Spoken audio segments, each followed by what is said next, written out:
नमस्कार दोस्तों, यूपीएससी मानिया में आपका स्वागत है। आज हम फिर आए हैं बेसिक मैथ्स के नंबर सिस्टम के साथ।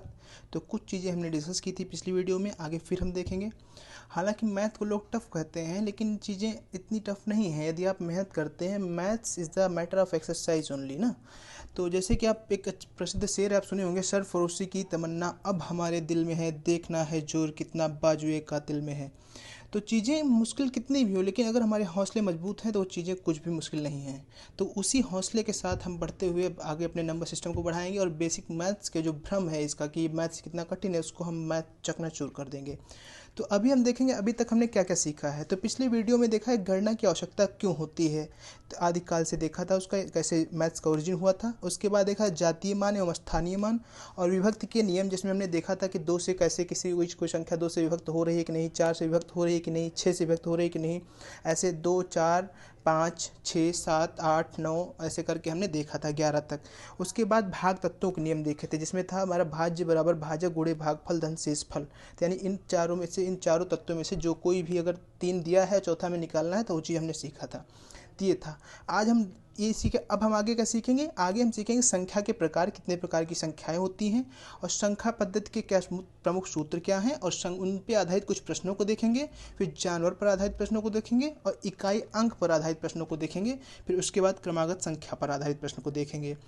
तो मूलतः संख्याएं कितने प्रकार की होती हैं? 12 प्रकार की होती हैं। सबसे हम देखेंगे कौन सी हैं। प्राकृतिक संख्याएं नेचुरल नंबर्स, सम संख्याएं इवन नंबर्स, विषम संख्या यानी ऑड नंबर्स, पूर्णांक संख्याएं इंटीजर्स, पूर्ण संख्या होल नंबर्स, भाज्य संख्याएं, अभाज्य संख्या यानी प्राइम नंबर्स, सहभाज्य संख्या यानी को प्राइम नंबर्स, परिमेय संख्या यानी रेशनल नंबर्स, अपरिमेय संख्या यानी इरेशनल नंबर्स, वास्तविक संख्या यानी रियल नंबर्स, अवास्तविक संख्या यानी इमेजिनरी नंबर्स। तो ये हमारी 12 प्रकार की प्रमुख संख्याएं हैं।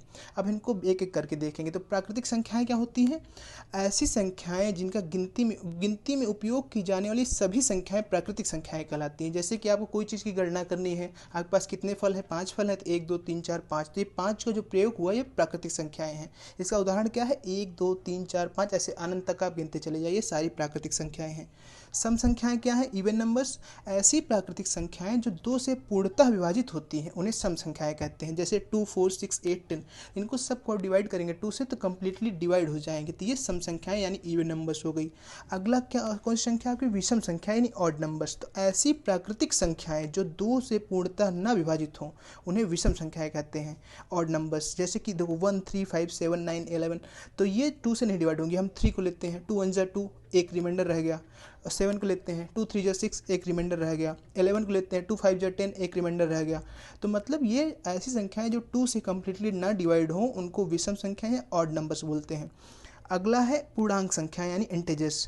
तो धनात्मक, ऋणात्मक और जीरो से मिलकर बनी हुई संख्याएं पूर्णांक संख्याएं होती हैं। तो जैसे आपका देखिए, जो आप संख्या रेखा आप जानते होंगे, नंबर लाइन, तो उसमें आपका माइनस से स्टार्ट होती है संख्या, प्लस तक जाती है, -3 -2 -1 0 1 2 3 4 5 6 ऐसे करके जाती है। तो यानी जितनी भी संख्याएं धनात्मक, ऋणात्मक या शून्य है सबको पूर्णांक संख्याएं कहते हैं, क्योंकि ये पूरे अंक हैं और जिसमें धनात्मक भी होती हैं, ऋणात्मक भी होती हैं, उदासीन होती हैं, जो यानी कि वो हो गया। अगली संख्या है पूर्ण संख्याएं। पूर्ण संख्याएं क्या है? जो प्राकृतिक संख्या है हमारी, प्राकृतिक संख्या हमारी 1 से प्रारंभ होती है। प्राकृतिक संख्या की शुरुआत 1 से होती है, 1 2 3 4 5। पूर्ण संख्या क्या है? प्राकृतिक संख्याओं में जीरो शामिल कर लेने से पूर्ण संख्या बन जाती है। यानी 1 से हमारी प्राकृतिक संख्या प्रारंभ हुई और जो पूर्ण संख्या है वो जीरो में शामिल कर लीजिए, जीरो से स्टार्ट हो जाएगा, वो होल नंबर हो जाएगा, 0 1 2 3 4 5। उसके बाद आगे पूरा नेचुरल नंबर यानी प्राकृतिक संख्या सेम रहेगा। अगली संख्या है भाज्य संख्याएं। ऐसी प्राकृतिक संख्या जो स्वयं और 1 से विभाजित होने के अतिरिक्त कम से कम किसी एक और अन्य संख्या से विभाजित हो जाए उन्हें भाज्य संख्या कहते हैं। जैसे 4 6 8 9 10। तो हम देखेंगे कंडीशन क्या है। जैसे 4 है तो 4 आपका देखिए 1 से 4 को अगर चेक करना है 4 भाज्य संख्या है कि नहीं है, तो 1 से विभाजित हो तो 1 चौको 4, 1 4 जा 4 हो ही जा रहा है। उसको स्वयं से विभाजित हो, 4 1 जा 4, उसके सिवाय किसी एक संख्या से या अधिक संख्या से और विभाजित हो जाए तो इसकी यानी एक से और स्वयं के अलावा किसी अन्य संख्या से विभाजित हो जाए। तो देखिए 1 और 4 के अलावा किसी अन्य से विभाजित हो रही है, 2 से बिल्कुल हो जा रही है, 2 दूना 4, 2 2 जो 4। तो इसका मतलब ये भाज्य संख्या है। भाज्य संख्या क्या है? जो 1 और स्वयं के अलावा किसी अन्य संख्या से भी विभाजित हो जाए। जैसे 4 को हमने चेक किया तो 1 और 4 के अलावा 2 से भी विभाजित हो जाएगी। अभाज्य संख्या क्या है? ऐसी संख्याएं जो केवल और केवल 1 से और स्वयं से विभाजित होती हैं वो अभाज्य संख्याएं कहलाती हैं। जैसे हम लेते हैं 11, तो 11 देखिए आपका केवल 1 से विभाजित होगी, 1 11 में 11 और 11 से होगी, 11 एकम 11, उसके अलावा किसी भी संख्या से नहीं होगी। तो 11 हमारा अभाज्य संख्या है, इसको इंग्लिश में प्राइम नंबर्स बोलते हैं। अभाज्य संख्याओं का एग्जाम्पल 2 3 5 11 13 17। आप इन सब चीज़ों को चेक कर सकते हैं ऐसे कि प्राइम नंबर्स क्या है। फिर से हम देखेंगे बार, जो स्वयं से और 1 से केवल विभाजित होती हैं, उनके सिवाय किसी भी संख्या से नहीं विभाजित होती हैं, उसे अभाज्य संख्या या प्राइम नंबर्स बोलते हैं। अगली जो नंबर है सह अभाज्य संख्या या को प्राइम नंबर। तो कम से कम 2 अभाज्य संख्याओं का ऐसा समूह जिसका HCF महत्तम समापवर्तक 1 हो, उसे सह अभाज्य संख्या कहते हैं। जैसे 5 और 7, जैसे 2 और 3। कहने का मतलब दोनों प्राइम नंबर्स हों और उनका जो महत्तम समापवर्तक निकालने पे आए वो 1 आए। जैसे 5 और 7 का आप महत्तम समापवर्तक निकालेंगे आप भाग विधि से 5 और 7 का, तो 5 एकम 5 और उसके बाद शेष 2 आया, तो शेष 2 आया, 2 से जब 5 भाग करेंगे तो फिर 1 आया, तो यानी उनका महत्तम समापवर्तक निकालेंगे आप 1 आएगा। तो ऐसे को प्राइम नंबर्स, ऐसे संख्या समूहों को को प्राइम नंबर्स कहते हैं या सहअभाज्य संख्याएं। परिमेय संख्याएं क्या हैं? इनको रेशनल नंबर बोलते हैं। ऐसी संख्याएं जिन्हें P/Q के रूप में लिखा जा सकता है उन्हें परिमेय संख्याएं कहते हैं। तो जैसे, और Q का मान शून्य नहीं होनी चाहिए, कंडीशन ये है Q का मान शून्य होनी चाहिए। जो हर है, हर क्या होता है? अंश अहर, मतलब जैसे 1/2 है तो ये अंश हो गया, ये हर हो गया। अंश मतलब न्यूमरेटर इंग्लिश बोलते हैं, और हर मतलब डिनोमिनेटर। तो ये यानी कि जिसको P/Q के रूप में हम प्रदर्शित कर सकें उसे परिमेय संख्याएं कहते हैं। अब जैसे बताइए इसमें 5 दिया है, तो 5 को आप P/Q के रूप में प्रदर्शित कर सकते हैं? जी बिल्कुल कर सकते हैं, क्योंकि 5 को हम 5/1 भी लिख सकते हैं, तो P/Q के रूप में हो गया। यानी कि हर नेचुरल नंबर परिमेय संख्या है। जैसे 10 बिल्कुल है, क्योंकि 10/1 लिख सकते हैं उसे हम। 20/1 लिख सकते हैं। तो यानी जो भी संख्या हम अगर उसको हम बटे के रूप में P/Q के रूप में प्रदर्शित कर सकते हैं तो परिमेय संख्या हो जाए। अपरिमेय संख्या क्या है? ऐसी संख्या जो परिमेय संख्याएं नहीं है, यानी कि जिनको P/Q के रूप में नहीं लिखा जा सकता है, तो मुख्यतः उन्हें अंडर रूट के अंदर लिखा जाता है और उनका कभी पूर्ण वर्गमूल नहीं निकलता है। जैसे √3, तो √3 का वर्गमूल कितना होता है? 1.732 होता है, लेकिन कभी पूर्ण संख्या नहीं आएगी ना। तो √3 जो है एक अपरिमेय संख्या है। इसका और एक उदाहरण है जो पाई है आपका, पाई जिसका आप मान निकालते हैं 22/7, ये भी आपका अपरिमेय संख्या है। वास्तविक संख्या क्या है? परिमेय और अपरिमेय संख्याओं को सम्मिलित रूप से लिखने पर वास्तविक संख्याएं प्राप्त होती हैं। जैसे देखिए √3 है, 2/5 है, तो ये सब चीज़ें वास्तविक संख्याएं आपकी हो गई। जैसे √15 है, √15 का मतलब क्या हुआ? आप इसको देखेंगे तो √3 × √5, तो परिमेय अपरिमेय संख्या को दोनों चीज़ों को जब साथ लिखेंगे तो वो वास्तविक संख्याएं हो गई। अब आपका अगला प्रश्न, अगला नंबर है अवास्तविक संख्या या काल्पनिक संख्या। यह एक ऐसी काल्पनिक संख्या है जिसका वास्तविक नहीं होता है। यह काल्पनिक संख्या को इकाई से दर्शाया जाता है, इसके गुणधर्म द्वारा परिभाषित किया जाता है। इसके बारे में और आपको जानकारी है तो विकिपीडिया पर आप देख कर कन्फर्म कर सकते हैं। अब हम देखेंगे संख्या पद्धति के कुछ प्रमुख सूत्रों के। अगर हमें प्रश्न आता है कि किसी प्राकृतिक संख्या का योग निकालना है तो हम कैसे निकालेंगे? तो पहली संख्या जो रहेगी, जैसे हमें मान लीजिए निकालना है 1 2 3 4 5, ऐसे निकालना है, 1 से 5 तक की संख्याओं को निकालना है। तो इसमें हमारा क्या सूत्र रहेगा? पहली संख्या धन अंतिम संख्या बटे 2, यानी पहली संख्या क्या है हमारा? 1 है, अंतिम संख्या 5 है, यानी 1 धन 5 बटे 2 इंटू n। n मतलब कितने नंबर्स हैं? 1 2 3 4 5, 5 नंबर ना, इंटू n कर दिया हमने। 1/5 धन 2 इंटू n, यानी 5 1 6 और 6/2 धन 5, तो 2 3 6 और 5 3 8, यानी कि हमारा 8 आ जाएगा। तो 1 से तो कितना इसका योग आया? 1 धन 5 पहली संख्या प्लस अंतिम संख्या बटे 2 इंटू n, तो ये कितना? 5 3 15 आ गया आपका। ये 6/2 आया था इंटू 5, 15, यानी इसका सबका योग कितना आपका आ जाएगा 15। तो 1 से 5 तक की सभी संख्याओं का योग हम एक बार चेक कर लेते हैं, 15 आ रहा है कि नहीं आ रहा है। 1 2 2 1 3 3 3 6 6 4 10 10 5 15, तो बिल्कुल 15 आ रहा है। तो जब प्राकृतिक संख्याओं का योग निकालना हो तो पहली संख्या धन अंतिम संख्या बटे 2 इंटू जो टोटल नंबर्स है, यानी कितने संख्या है उसको n से हम गुणा कर देंगे। तो ये चीज़ था। अगर हमें कितने नंबर्स उसको गिना जो है गणना करना है, तो अंतिम संख्या में से पहली संख्या घटा देंगे और उसको वर्ग अंतराल से विभाजित करके, वर्ग अंतराल मतलब जैसे 1 2 3 4, तो इनके बीच में अंतर कितने का है, 1 का है, तो वर्ग अंतराल 1 हो गया। 1 से विभाजित करके फिर पूरे को 1 से जोड़ देंगे। इसका भी हम परेशान न होइए, उदाहरण देखेंगे हमें स्पष्ट हो जाएगा। अगला सूत्र है प्रथम n प्राकृतिक संख्याओं के योग वर्गों का योग। तो अगर n तक की प्राकृतिक संख्याओं के वर्गों का योग करना है तो n into n plus 1 into 2n plus 1 बटे 6, ये फार्मूले आपको याद करने पड़ेंगे। अगला सूत्र है प्रथम n प्राकृतिक संख्याओं के घनों का योग, n इंटू n प्लस 1 बटे 2 की घात 2, ये चीज़ है। अगला सूत्र था भाग के सूत्र, इसको हमने कल डिस्कस किया था, भाज्य बराबर भाजक गुणे भागफल धन शेष फल। इसी को हम 3 फार्मूला बना सकते हैं, भाज्य माइनस शेष फल बराबर भाजक गुणे भागफल, और ऐसे भी कर सकते हैं। अब हम प्रश्नों को देखेंगे, संख्या पद्धति के आधार पर कौन से प्रश्न हैं। तो हमको देखिए इसमें क्या करना है, 1 धन 2 धन 3 धन 4 से ऐसे करके 60 तक की संख्याओं का योग निकालना है। तो हमने सूत्र देखा था कि पहली संख्या धन आखिरी संख्या, तो पहली संख्या 1 है, आखिरी संख्या 60 है, बटे कितना है 2, गुणे कुल कितनी संख्याएं हैं। तो 1 से लेकर 60 तक कितनी संख्याएं होंगी, आप गणना कीजिए। 1 से 60 तक 60 संख्या होंगी, जाहिर सी बात है। तो 1 से लेकर 60 तक 60 संख्या हो गई, तो 60 धन 1 61 हो गया, 61/2 इंटू 60। अब जब इसको हम जो है डिवाइड करेंगे 230 बार जाएगा, 230 जा 60, तो 61 को हम 30 से मल्टीप्लाई करेंगे, 3 1 जा 3, 3 कम 3, 3 6 18, तो यानी 1830, यानी कि 1 से लेकर 60 तक की संख्याओं का योग हमारा कितना आएगा, 1830 हमारा उत्तर आ जाएगा। इसको हमने आपके सामने हल किया है, इसका हल आपके सामने भी, आप इसको वीडियो को पॉज करके देख भी सकते हैं और स्पष्ट कर सकते हैं। अगला प्रश्न है 1 से 72 तक की सभी संख्याओं का योग बताइए। फिर उसी तरह जैसे हमने ऊपर की वीडियो में देखा था, तो पहली संख्या हमारी क्या हो गई, 1 हो गई, और पहली संख्या प्लस आखिरी संख्या 72 हो गई, बटे 2 गुणे कुल कितनी संख्याएं हैं। तो 1 से 72 तक कितनी संख्या होंगी, जाहिर सी बात है 72 संख्याएं होंगी। तो 1 प्लस 72 बटे 2 गुणे 72, यानी 73 बटे 2 गुणे 72। अब 2 से 72 कितनी बार जाएगा, 36 बार जाएगा। तो जब हम 36 को, अब 73 को हम 36 से गुणा कर देंगे, तो जो आंसर, जो मल्टीप्लाई करने के बाद आएगा वो रिजल्ट, तो वही हमारा आंसर होगा। तो 73 से जब 36 को हम गुणा करेंगे तो आप देख सकते हैं यहाँ पे, आप देखिए 73 से 36 जब गुणा किया तो 2628 आ गया। यही हमारा 1 से 72 तक की संख्याओं का योग है। अगला प्रश्न है 21 से 75 तक की सभी प्राकृतिक संख्याओं का योग बताइए।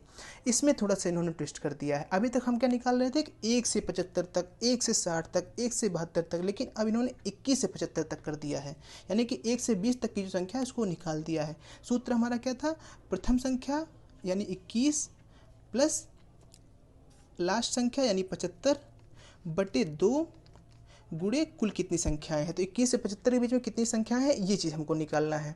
तो 21 से 75 के बीच में कितनी संख्या है, इसको गिनेंगे आप तो बहुत टफ हो जाएगा। तो इसको निकालने के लिए देखिए हम एक और सूत्र हमने डिस्कस किया था, तो ये आपको देखना पता लगाना है कितनी संख्याएं हैं, वो यहाँ पर है। तो n यानी यहाँ पे नंबर ऑफ कितने नंबर हैं, ये चीज़ निकालना है। तो अंतिम संख्या माइनस पहली संख्या, अंतिम संख्या 75 है और यहाँ पे पहली संख्या 21 है। इसको आप देखिए, अंतिम संख्या माइनस पहली संख्या बटे वर्ग अंतराल। वर्ग अंतराल कितने का है, 21 से 75 तक की प्राकृतिक संख्या, यानी कि क्रमागत 21 22 23, तो यानी वर्ग अंतराल कितना हो रहा है, 1 हो रहा है। तो 75 माइनस 21 बटे 1 धन 1, तो यानी 75 में से 21 गया, कितना आ गया 54। 54 को 1 से भाग देंगे 54 ही जाएगा, और फिर प्लस 1 यानी 54 में 1 जोड़ देंगे 55। तो यानी कि हमारी कुल 21 से 75 के बीच में कितनी संख्या होंगी, 55 संख्याएं होंगी। तो फिर हम अपने सूत्र में इसको हम रख देंगे, पहली संख्या हमारी 21 हो गई, आखिरी संख्या 75 हो गई, दोनों को हम 2 से भाग दे रहे हैं। उसके बाद 55 कुल संख्याएं हैं, तो यहाँ पर 55 हम लिख देंगे। तो आप देखिए 21 और 75 को जोड़िए, कितना हो गया 96, 96 भागे 2 गुणे 55। तो अब जब 96 को हम इससे भाग देंगे 2 से, 2 चौको 8, 2 अट्ठे 16, 48 को 55 से हमें गुणा कर देना है। जब 48 को आप 55 से गुणा करेंगे तो 2640 आपका उत्तर आ जाएगा। यानी 21 से 75 तक की सभी प्राकृतिक संख्याओं का योग कितना होगा? 2640 होगा। अब हम अगले प्रश्न को एक उदाहरण और देखेंगे। 32 से लेके 96 तक की सभी प्राकृतिक संख्याओं का योग बताइए। तो फिर कैसे करना है, कॉन्सेप्ट पहले हम आप डिस्कस करेंगे कि फिर हमारा सूत्र रहेगा पहली संख्या 32 प्लस आखिरी संख्या यानी 96 प्लस 2/2 गुणे कुल कितनी संख्याएं हैं। तो 32 से 96 के बीच में कितनी संख्या होंगी, हमको फिर जो क्लियर करना है। तो इसमें कैसे निकाला था हमने, यहाँ पर अंतिम संख्या यानी 96 माइनस 32 कर देंगे। 96 में से 32 गया, कितना हो गया आपका, हो गया 96 में 32 गया 64, और 64 को फिर 1 से भाग देंगे। फिर एक उसमें 64 से जो 1 से भाग देंगे क्योंकि वर्ग अंतराल 1 है, फिर जितना आएगा उसमें 1 जोड़ देंगे। 64 को 1 से भाग देने पे 64 आ गया, फिर 1 जोड़ देंगे 65 आ गया। यानी 32 प्लस 96/2 और कुल कितनी संख्याएं हैं 32 से 96 के बीच में? 65। तो ये चीज़ आ गया। तो अब हम 32 को 96 जोड़ देंगे। 32 में जब 96 जोड़ेंगे 9 × 12 120, 128/2 गुणे 65।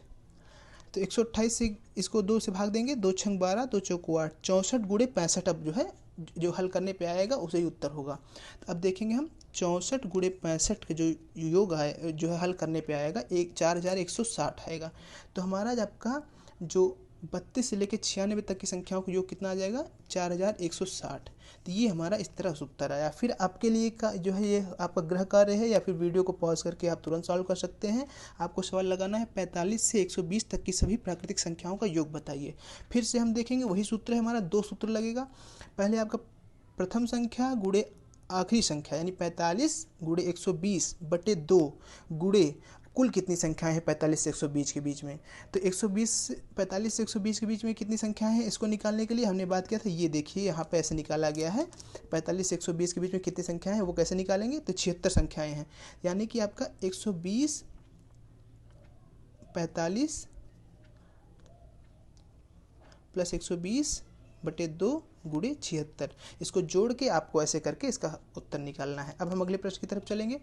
28 से 45 तक की सभी प्राकृतिक संख्याओं का योग बताइए। ये भी पहले की तरह है। अब 28 गुणे 45/2 गुणे कुल संख्या कितनी है 28 से 45 तक, उसको कर देंगे, आपका उत्तर आपका आ जाएगा 400 आपका 657 आपका उत्तर आ जाएगा। 2 से लेकर 58 तक की सभी सम संख्याओं का योग क्या है, इसमें से थोड़ा सा इन्होंने ट्विस्ट किया है। अब देखना है आपको, संख्या हमने बात की, सम संख्या क्या है, विषम संख्या है, ये सब चीज़ आपको ध्यान देना, नहीं तो सवाल आपका गलत हो जाएगा। अभी तक यहाँ पर इन्होंने प्राकृतिक संख्या बोला था, तो यानी कि प्राकृतिक संख्या यानी कि 1 2 3 4, यानी इसमें अंतराल 1 का होता है। सम संख्या में अंतराल कितने का होता है, जैसे सम संख्या 2 है, फिर अगली सम संख्या 4 है, फिर अगली सम संख्या 6 है, फिर अगली सम संख्या 8 है, फिर अगली सम संख्या 10 है। तो सम संख्याओं में अंतराल कितने का होता है, +2 का होता है। हर अगली संख्या 2 ज़्यादा होती है। तो इसलिए 2 से 58 तक के बीच में कितनी सम संख्याएं आएंगी, ये चीज़ हमको गणना करना है। तो ध्यान देना होगा, 2 4 6 8 10 12 14 इस तरह करके आएगा। सारी संख्याएं नहीं इसमें आएंगी हमारे जो इस कैलकुलेशन में, तो इसलिए थोड़ा सा हमें सचेत होना है। तो सबसे पहले क्या करेंगे हम, 2 से लेके हमें 58 तक देखना है। तो यानी पहली संख्या 2 हो गई, आखिरी संख्या 58 हो गई। देखिए पहली संख्या 2 धन 58/2। अब देखना 2 से 58 के बीच में कितनी संख्याएं हैं, तो कितनी संख्याएं हैं उसको हम देखने के लिए ये हमारा सूत्र लगेगा। हमने पहले भी बात की थी, अंतिम संख्या माइनस प्रथम संख्या भागे वर्ग अंतराल। तो वर्ग अंतराल सम संख्या में कितने का हो जाएगा, वर्ग अंतराल 2 का हो जाएगा, क्योंकि अगली सम संख्या 2 अधिक होती है। तो अंतिम संख्या 58 है यहाँ पर, फिर पहली संख्या 2 है, 58 - 2 बटे वर्ग अंतराल 2 है, हमने देखा था, +1। तो 58 में से 2 गया 56 हो गया। 56 को जब वर्ग अंतराल 2 से भाग देंगे तो 28 हो जाएगा। 28 में 1 जोड़ेंगे तो 9, यानी कि 2 से लेकर 58 तक कितनी संख्याएं हमारी रहेंगी, 29 संख्याएं रहेंगी। तो 2, अब देखिए, अब पहले सूत्र में हम लगा देंगे, इसको रख देंगे तो वैल्यू आ जाएगी। पहली संख्या 2, आखिरी संख्या 58, तो यानी पहली संख्या प्लस आखिरी संख्या बटे 2 गुणे कुल संख्या कितनी है, तो कुल संख्या हमने निकाला है 29 है। तो 58 2 60 बटे 2 गुणे 29, तो 2 3 6 30 बार गया, तो 29 गुणे 30 करेंगे हम, तो हमारा उत्तर कितना आ जाएगा, 870 ये आ जाएगा। अब फिर आपको उसी आधार पे दूसरा प्रश्न है, 28 से लेके 80 तक की सभी सम संख्याओं का योग बताना है। सम संख्या, फिर आपको ध्यान देना है कि सम संख्या मतलब क्या है, वर्ग अंतराल 2 रहेगा, फिर आपको गलती नहीं करनी है। यानी कि 28 गुणे 80 बटे 2 गुणे 28 से लेके 80 तक बीच में कितनी संख्या है वो चीज़ हमको निकालना है। वो कैसे निकलेगी, वो यहाँ पर निकली हुई है, देखिए हमने फिर जो है सूत्र डिस्कस किया था, उसी सूत्र के आधार पर निकल रहा है। अंतिम संख्या 28 हो गई, पहली संख्या अंतिम संख्या 80 हो गई, पहली संख्या 28 हो गई, बटे वर्ग अंतराल यानी 80 - 28 बटे वर्ग अंतराल 2 है प्लस 1, यानी 52 बटे 2 प्लस 1 यानी 26 प्लस 1 यानी 27। तो पहले अब देखिए हम अपने पुराने सूत्र में रख देंगे इसको। 28 पहली संख्या है, 80 दूसरी संख्या है, बटे 2 गुणे कुल संख्या है कितना, अभी हमने निकाला है कुल संख्या यहाँ पे 27। तो अब 28 और 80 को जोड़ देंगे, 80 28 कितना हो गया 108, 108 बटे 2 गुणे 27। तो 108 को उससे भाग देंगे 54 बार जाएगा, तो 54 गुणे 27 जो है हमारा 1458 उत्तर आ जाएगा। तो ये हमारा था, फिर हमने देख लिया। अब इसी आधार पे अगला है 1 से 69 तक की सभी विषम संख्याओं का योग बताइए। विषम संख्या, फिर ध्यान देना है आपको, ये विषम संख्या मतलब क्या हुआ कि जो 2 से विभाजित ना हो। पहली विषम संख्या कौन सी है, 1 है, अगली उसके बाद 3 है, फिर 5 है, फिर 7 है, फिर 9 है, यानी कि फिर वर्ग अंतराल 2 है।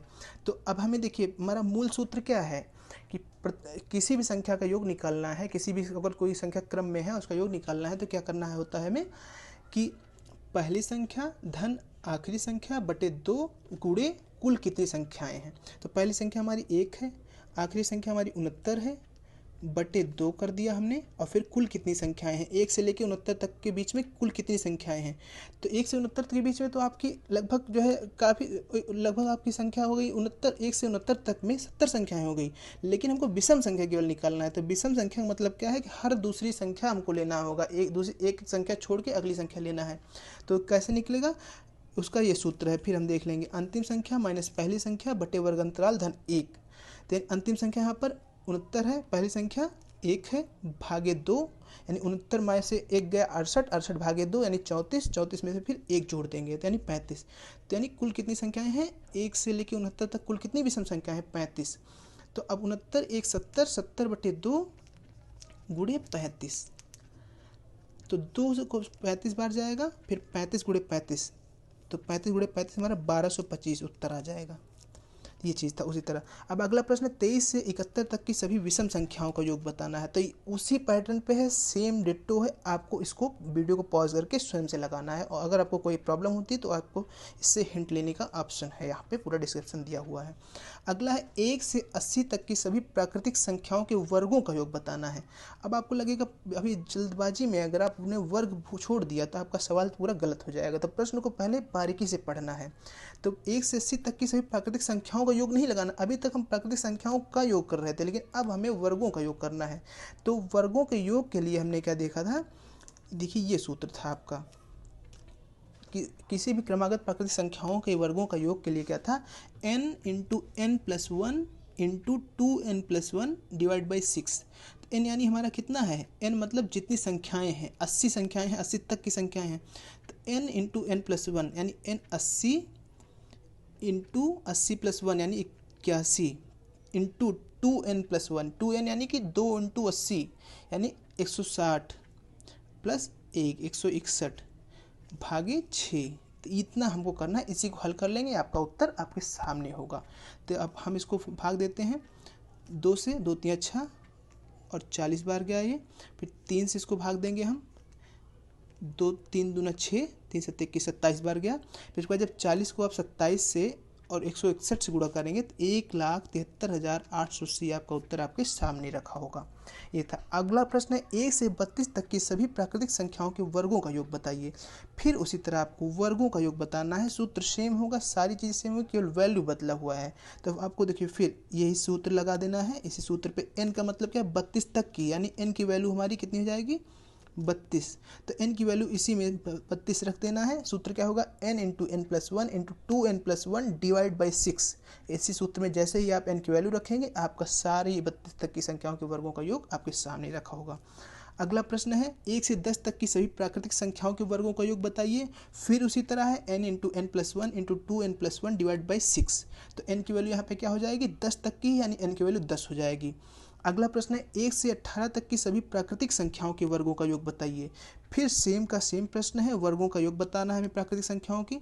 n की वैल्यू 18 हो जाएगी, जैसे कि आप देख रहे हैं, और उसके बाद फिर सूत्र लग जाएगा n into n plus one into 2n+1 divide by 6।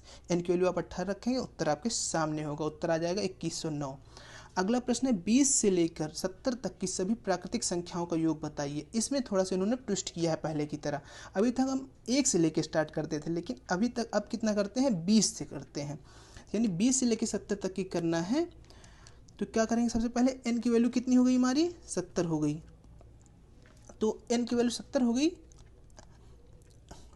तो आपका क्या हो गया, देखिए n की वैल्यू 70 हो गई, n into n plus one into 2n+1 divide by 6 minus n into, तो हम सबसे पहले क्या करेंगे, देखिए पहले हम आपका 70 तक, इसके लिए देखिए क्या करेंगे, जैसे 20 से 70 तक हमें निकालना है 70 तक की संख्या का, तो हम सबसे पहले क्या करेंगे, 70 तक की संख्याओं का योग निकाल लेंगे, 1 से लेके 70 तक की संख्या का योग निकाल लेंगे। फिर उसके बाद क्या करेंगे, हम 1 से लेके 19 तक की संख्या का योग निकाल लेंगे। तो जब 1 से 70 तक की जो संख्या का योग होगा, उसमें से हम 19 तक की संख्या का योग घटा देंगे, तो हमारा वो आ जाएगा। क्लियर होगा नहीं, फिर से हम इसको देखते हैं। इसमें देखिए थोड़ा सा ट्विस्ट किया है, बहुत ही अच्छा क्वेश्चन है ये। इसमें आपको करना थोड़ा ये है, दिमाग का आपका प्रयोग करना है। 20 से 70 तक का इन्होंने बात की है। देखिए 1 से 70 तक हम निकालना हमको पता था, n into n plus one into 2n+1 divide by 6, हमको 1 से 70 तक पता था। लेकिन इन्होंने तो हमें 20 से 70 तक की बात की है, कहा है कि आप केवल हमें इतना बताइए। तो हम क्या करेंगे, हम पहले पूरा निकाल लेंगे, ठीक है, फिर उसके बाद हम फिर इस भाग को निकाल लेंगे, फिर पूरे में से ये भाग घटा देंगे, फिर ये हमारा शेष बच जाएगा, ये भाग, यही आपका उत्तर हो जाएगा। अब देखेंगे हम इसको कैसे निकलेगा ये। तो सबसे पहले हम 1 से 70 तक की संख्या का योग निकाल लिए हैं। इसमें क्या किए हैं, 1 से 70 तक की संख्या का जब योग निकालना है, यानी 70 हो गया, 70 n into n plus one into 2n+1 यानी 140 प्लस 141 बटे 6, ये 1 से 70 तक की संख्या का योग हो गया। अब फिर हम इसको माइनस करेंगे कितने में से, 1 से 19 तक की संख्या के योग में माइनस कर देंगे। यानी कि अब जब 1 से 70 तक का जो योग होगा, इस वर्गों का योग होगा, उसमें से 1 से 19 तक के वर्गों का योग जब हम घटा देंगे तो 20 से 70 तक बचेगा। कॉन्सेप्ट क्लियर है ना आपका? अगर कोई डाउट है तो आप कमेंट बॉक्स में इसको दे सकते हैं, अपना जो है प्रतिक्रिया दे सकते हैं, हम फिर से आपको समझा देंगे। तो ये था। अब इसमें हम 1 से 19 तक के लिए अगला लगाएंगे, यानी 19n हो जाएगा, फिर इंटू 19+1 यानी 20 इंटू 19 इंटू 2n+1 यानी कि 19 दूना 38 एक 39 बटे 2 बटे 6 ऐसे करके। तो इसको जो हल करेंगे आप, तो सीधे आपका 1,14,325 आंसर आ जाएगा। अगला फिर देखिए उसी तरह पे है, फिर एक उदाहरण हम समझेंगे और स्पष्ट हो जाए आपका। 12 से 25 तक की सभी प्राकृतिक संख्याओं के वर्गों का योग बताना है। तो हम अभी तक सीख क्या रहे हैं, हमने सीखा है जो सूत्र हमारे पास है, सूत्र से हम 1 से 25 तक के प्राकृतिक संख्याओं का योग बता सकते हैं, 1 से लेके 25 तक की। लेकिन ये क्या कह रहे हैं, हमको कह रहे हैं हमको 1 से नहीं, हमको 12 से 25 तक चाहिए। तो हम पहले 1 से 25 तक निकालेंगे, फिर 1 से 12 तक निकाल लेंगे, फिर 1 से 25 वाले में जो पूरा आया रहेगा संपूर्ण में से 1 से 12 वाला ये हम घटा देंगे, तो ये वाला हमारा बचा है, और यही ये पूछ रहे हैं। तो हम सबसे पहले क्या करेंगे, 1 से 25 तक की प्राकृतिक संख्याओं के वर्गों का योग निकाल लेंगे। वो कितना आएगा, 5525 सूत्र के अनुसार। फिर हम 1 से 11 तक की संख्याओं को वर्ग निकाल लेंगे। 1 से 11 तक की संख्याओं के वर्गों का जब योग निकालेंगे आप, तो 506 आ जाएगा। तो 5525 में से 506 घटाएंगे तो 5019 आपका आ जाएगा। ये आपका स्पष्ट सवाल दिया हुआ है। अगर आपको कोई डाउट होती है, वीडियो को पॉज करके आप देख सकते हैं। इसके पहले वाला भी सेम जैसा था, हमने डिस्कस किया था। अगला है 1 से 90 तक की सभी प्राकृतिक संख्याओं के घनों का योग। अब इसमें तीसरे उसका यूज हो रहा है, तीसरे फार्मूले का। अब देखिए घन, इसमें ध्यान देना है। प्रश्न को आपको बहुत बारीकी से पढ़ना है। प्रश्न अगर आपने मिस कर दिया तो सवाल आप नहीं समझ पाएंगे, और बिल्कुल उत्तर भी, आप उत्तर से बहुत दूर चले जाएंगे। तो 1 से 90 तक के सभी प्राकृतिक घन संख्याओं के घनों का योग निकालना है। तो उसका हमारा सूत्र क्या था, n into n plus one divide by 2 का होल स्क्वायर था। n हमारा कितना है, n की वैल्यू हमारी 90 हो गई, यानी 90 कुल संख्याएं हैं, तो 90 हमारी हो गई। तो यानी सूत्र पे रखते हैं n यानी 90 इंटू एन प्लस वन यानी 91 डिवाइड बाई 2 का होल स्क्वायर, ये हमारा सूत्र है। n into n plus one divide by 2 का होल स्क्वायर। तो 90 गुणे 91, तो ये होगा 2 से गया 45 बार। अब 45 को जैसे हम 91 से गुणे करेंगे, तो 45 से जैसे हम 91 को गुणा करेंगे तो हमारा आ जाएगा 8190। इसको 8100 नहीं, ये आपका 4095 आ गया, सॉरी।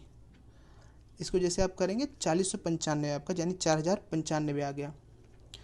और 4095 का जब स्क्वायर करेंगे तो आपका 16,69,025 आपका आ जाएगा। 1 से 10 तक की सभी प्राकृतिक संख्याओं के घनों का योग क्या होगा आपको बताना है। फिर n का मान कितना हो जाएगा 10। सूत्र में हम सीधे रख देंगे, सीधे सूत्र में रखते हैं, आपका उत्तर आ जाता है n into n plus 1 divide by 2 का होल स्क्वायर, यानी 10 इंटू 11 डिवाइड बाई 2 का होल स्क्वायर। यही आपका सूत्र है, यानी 2 पंचे 10, यानी 55 का स्क्वायर जो होगा वही आपका आंसर होगा। 55 का स्क्वायर 3025 आ गया। 15 से 60 तक की सभी प्राकृतिक संख्याओं के घनों का योग फिर पहले के जैसा है, बिल्कुल थोड़ा सा पेचीदा किया है और कुछ नहीं। आपको आंसर बिल्कुल घबराना नहीं चाहिए देख के, सवाल बहुत ही सरल है। तो 15 से 60 तक हमें निकालना क्या आता है, हमें 1 से 60 तक निकालना आता है। तो जब 15 से 60 हमको निकालना है तो हम क्या करेंगे, 1 से 60 तक का निकालेंगे, उसके बाद 15 से 60 के लिए क्या करेंगे, 1 से 14 तक हम निकाल लेंगे। ये 15 है आपका, तो 1 से 14 तक जब निकाल लेंगे तो 14 तक का जो योग आएगा वो 1 से 60 के घनों के योग में से घटा देंगे। समझ रहे हैं, 2 पार्ट में इसको आपको डिवाइड कर देना है।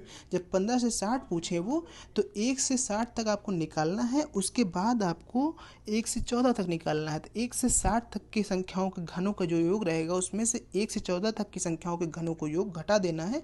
तो बचेगा क्या, 15 से 60 की संख्याओं का जो घनों का योग रहेगा वो शेष बचेगा। समझ रहे हैं, तो ये वाला हमको अलग से निकाल के इसको हमें इसमें सब्ट्रैक्ट कर देना है, तो ऐसे निकलेगा। अगला हम देखिए, एक और देख लेते हैं। 3 के 3 क्रमागत गुणजों का योग 90 है तो सबसे बड़ी संख्या क्या होगी। तो अगर 3 के 3 क्रमागत गुणज ये हैं, 3 के 3 क्रमागत गुणज, क्रमागत मतलब क्रम से, यानी गुणज का मतलब क्या होता है, गुणा करने पर। यानी 3 के क्रमागत गुणज क्या है, मान लीजिए 3 का पहला गुणज है x, ठीक है, मान लीजिए x है वो, ठीक है, तो 3x पहला हो गया। दूसरा क्या होगा, 3x प्लस 1। गुणज का मतलब समझ रहे हैं, जैसे 3 को 3 एक कम 3, 3 दूना 6, 3 त्रिक का 9, तो ये 1 2 3 जो है इसका गुणज है। तो मान लीजिए हम पहला गुणज x मानते हैं, तो अगला गुणज क्या होगा, क्रमागत। क्रमागत है यानी कि उसके जस्ट बाद आता है, यानी कि 1 जोड़ देंगे तो अगला क्रम आ जाएगा।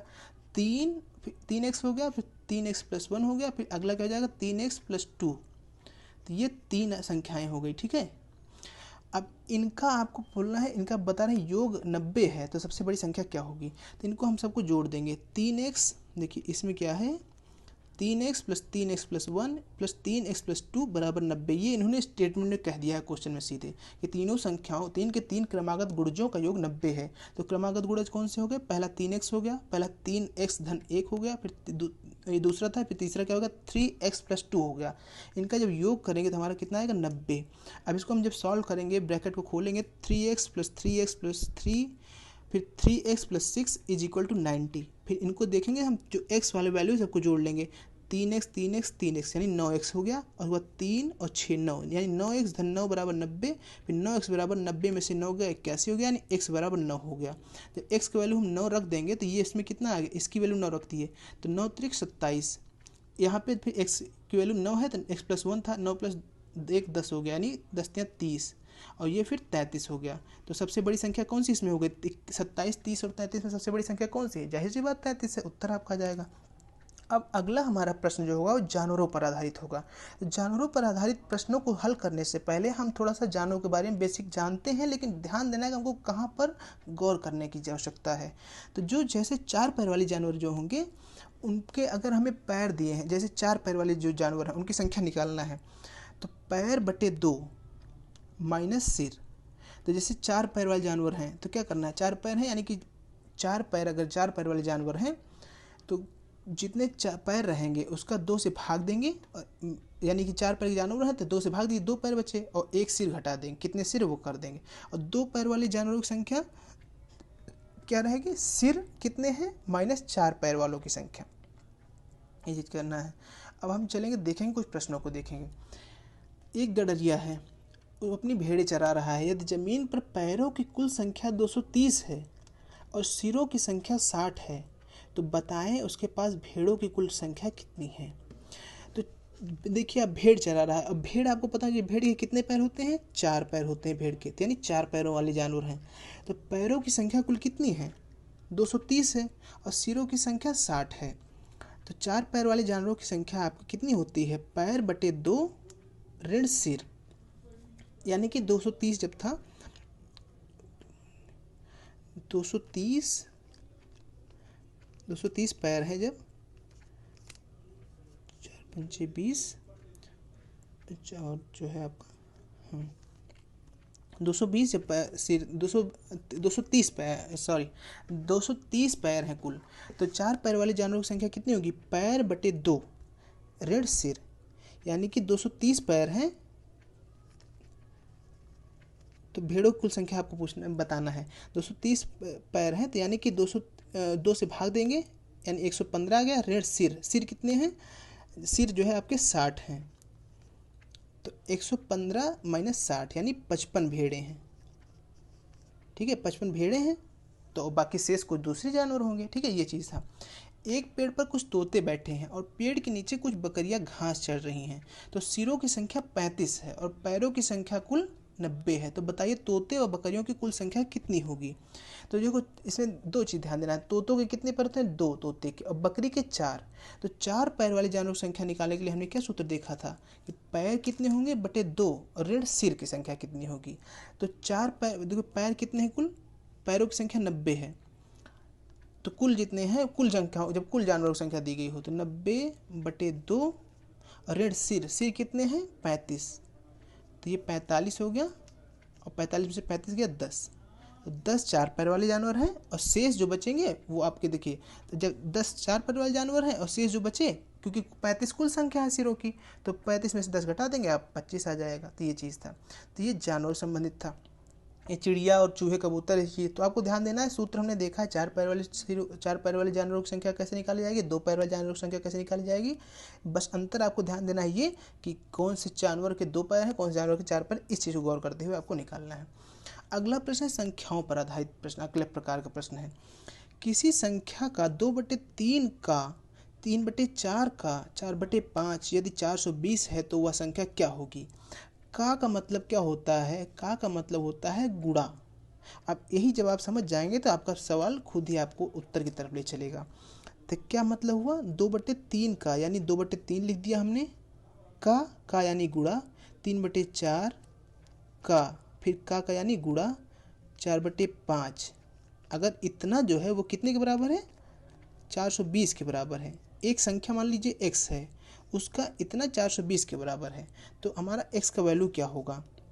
तो देखिए 3 से 3 कट गया, ये 4 से 4 कट गया। अब कितना बचा? ये इसको ऊपर वाला हम ऊपर वाला कर लेंगे। 2x/5 = 420। अब इसको 2 से आप काट दिए, 210 हो गया। x बराबर 5 उधर जाएगा, 1050। ये संख्या कितनी है? 1050 आपका आंसर आ गया। किसी संख्या का, तो किसी संख्या का यानी वो संख्या हमको पता लगाना है। हमने मान लिया संख्या x है। किसी संख्या का यानी गुणा, 3/7 का यानी गुणा, 1/4 का, 2/5 यदि 15 है, यानी ये 15 होगा। ये स्टेटमेंट हो गया। यही स्टेटमेंट क्वेश्चन कह रहा है। इसको हमने केवल स्टेटमेंट, इसको हमने प्रॉब्लम्स के रूप में यानी मैथमेटिकल फॉर्म में दिखा दिया है। ये 15 है तो संख्या बताइए। तो देखिए कैसे निकालना है। 2 से 2 दूना 4 हो गया। अब हम इसको संख्या जो भी भिन्न है, भिन्न को 1 कर लेंगे। भिन्नों का गुणा कैसे है आपको उम्मीद है पता होगा। अगर नहीं पता होगा तो हम भिन्न पर भी जो है सवाल हल करेंगे आगे के स्लाइड्स में। तो इसको ये क्या हो जाएगा? 3x/5 दूना 10 7 70, 3x/70 बराबर 15। अभी 3 से गया 5, 3 × 5 = 15। तो x बराबर कितना हो गया? 5 7 35, 350। यानी संख्या कितनी हो जाएगी आपकी? 350, यानी सी विकल्प सही हो जाएगा। इनको सबको आपको स्वयं से हल करना है। फिर अब अगला देखिए, ये आपके लिए होमवर्क दिया जा रहा है। एक संख्या तथा उस संख्या का 3/5 दोनों का अंतर 50 है, तो वह संख्या क्या है? तो संख्या और संख्या का संख्या यानी संख्या मान लीजिए x है और संख्या का 3/5 यानी x का 3/5 ये दूसरी संख्या है। इसका दोनों का अंतर 50 है। इसमें से इसको घटा दीजिए, बराबर 50 कर दीजिए। तो ये जो आपका स्टेटमेंट, इसी को हल कर लेंगे, आपका उत्तर आ जाएगा। ये आपको होमवर्क दिया जा रहा है। यह वीडियो पॉज करके आपको जो है ट्राई करना है। अगर नहीं समझ में आता है तो ये आपको हल दिया गया है, आप चेक कर सकते हैं इसमें से। दो संख्याओं का योगफल और गुणनफल क्रमशः 11 और 18 है, तो इन संख्याओं के व्युत्क्रमों का गुणनफल क्या होगा। तो दो संख्याएं हैं, उन दो संख्याओं का योगफल और गुणनफल क्रमशः, मान लीजिए दो संख्या है x और y, इनका योगफल 11 है और गुणनफल 18 है, तो इनके संख्याओं को व्युत्क्रम का योगफल क्या होगा। व्युत्क्रम मतलब 1/x और 1/y। तो प्रयास करिए, अगर आपको आता है तो बहुत अच्छी बात है, अगर नहीं आता है छोड़ दीजिए, हम आगे जब आपका जो है भिन्न वाला पार्ट से डिस्कस करेंगे तो उसमें इस चीज़ को अच्छे से हम लोग डिस्कस करेंगे। ये था। तो अगले प्रश्न को भी देखिए, अगर आपको जो है समझ में आता है, नहीं समझ में आता है तो आप इसको जो है इसमें से वीडियो को पॉज करके हिंट ले सकते हैं। हम देखते हैं, किसी विद्यार्थी को एक संख्या को 12 से गुणा करने को कहा गया, लेकिन गलती से उसने उस संख्या को 21 से गुणा कर दिया। इस प्रकार उसका उत्तर सही उत्तर से 63 अधिक था। तो आपको बताना है कि वो संख्या क्या थी। तो जैसे कि मान लीजिए वो संख्या x थी, मान लीजिए उस संख्या को 12 से गुणा करने को कहा गया था, तो यानी संख्या 12x हो जाती, लेकिन गलती से उसने क्या किया, गलती से उसने 12 के बजाय 21 से गुणा कर दिया, तो यानी अब वो संख्या कितनी हो गई, 21x हो गई।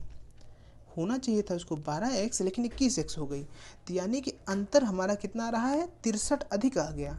तो अब 12x जो 21x में से हम 12x जब घटा देंगे तो अंतर 63 आना चाहिए इनके हिसाब से। तो 21 में से 12 गया, हमारा कितना हो गया, 9x बराबर 63। तो x बराबर कितना हो गया, 9 सत्ते 63, 9 7 जा 63, तो x बराबर 7, तो संख्या कितनी हो जाएगी, 7, ये आपका उत्तर आ जाएगा। उसी प्रकार अगला प्रश्न है, यदि किसी संख्या के 1/5 की 2/3 की 3/4 24 है तो वह संख्या क्या होगी। तो इतना लंबा प्रश्न देख के आपको घबराना नहीं है, क्योंकि बहुत ही जटिल प्रश्न है, बहुत ही सरल प्रश्न है, बस आपको जटिल दिख रहा है। इसको हम सरल बनाएंगे कैसे, यदि किसी संख्या का, यानी संख्या में निकाल ली, हम मान लेते हैं संख्या x है, के यानी कि गुणा कर दिए 1/5 की 1/5 की 2/3, यानी फिर गुणा कर देंगे, फिर 2/3 कर देंगे, की यानी फिर गुणा कर देंगे 3/4 बराबर 24 है। ये आपका स्टेटमेंट हो गया। इसी को जैसे आप हल करेंगे पूरा उत्तर आपके सामने होगा। तो अब इसको हम देखेंगे, 3 से 3 कट गया, 2 दूना 4 हो गया, ये कितना आ गया, इसको भिन्न को हल जब सरल करेंगे तो x/10 बराबर 24, तो x बराबर कितना आ गया, ये 24 से गुणा हो जाएगा 240, ये आपका उत्तर आ जाएगा। तो ये था। और उसके बाद फिर आपको इनको सबको प्रश्नों को हल करना है। अगर आपको नहीं समझ में आता है तो आपको हल दिया गया है, हिंट ले सकते हैं आप, पहले प्रयास करिए स्वयं से, अन्यथा फिर हेल्प लीजिए। किस संख्या के चौथाई का तीसरा भाग 25 होता है, वह संख्या क्या है। तो संख्या x मानेंगे आप, उसका 1/4 से गुणा कर देंगे, फिर का तीसरा भाग यानी 1/3 से फिर गुणा कर देंगे, बराबर 25 लिखेंगे, फिर इसको सॉल्व करेंगे, उत्तर आपका आपके सामने होगा। किसी संख्या के 1/3 की 1/4 का 2/3 6 है, यानी किसी संख्या यानी x वो संख्या मान लेंगे, k यानी तुरंत गुणे का चिन्ह लगाएंगे, फिर 1/3 यानी 1/3 लगा देंगे, k 1/4 फिर यानी 1/4 से फिर गुणा करेंगे, का 2/3, तो यानी जो k ये आपका k का आता है, तो इसका मतलब गुणे का चिन्ह होता है, यानी गुणा गुणा गुणा।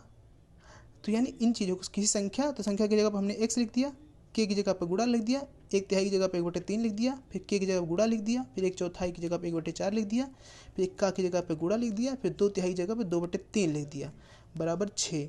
तो आप देख रहे होंगे प्रश्न स्वयं ही आपको उत्तर की तरफ ले जा रहा है। तो ये स्टेटमेंट जैसे आप इसको सॉल्व करेंगे आपका उत्तर आपके सामने होगा। हमने केवल शब्दों को समझने का प्रयास किया है। का के जहाँ है वहाँ पर उसका मतलब है गुणा, और किसी संख्या का मतलब उस संख्या हमको निकालना, हम x मान लेंगे। तो इसको जैसे आप हल करेंगे तुरंत जाएगा, 2 दूना 4, तो यानी कि आ गया x/18 बराबर 6, तो x बराबर कितना हो गया, 18 छक्का 108, ये आपका उत्तर आ जाएगा। ये देखिए एक संख्या के देखिए फिर हमने देखा एक संख्या यानी कि x ये हो जाएगा, के मतलब गुणा 1/2 1/4 तथा 1/8 भागों का योग, यानी संख्या के 1/2 भाग, फिर संख्या के 1/4 भाग। देखिए यहाँ पे कामा लगा है, यहाँ पे ध्यान दीजिएगा चिन्हों का, कि 1/2 1/4 तथा 1/8, तो 1/2 भाग ये हो गया, 1/4 भाग ये हो गया, और 1/8 भाग संख्या का ये हो गया, का योग 28 है। यानी अब इनको हमको योग कर देना है, इन सब के बीच में क्या संबंध होगा, योग का होगा। 28 है तो वह संख्या क्या है, तो देखिए x/2 ये हो गया, प्लस x/4 प्लस x/8 बराबर 28।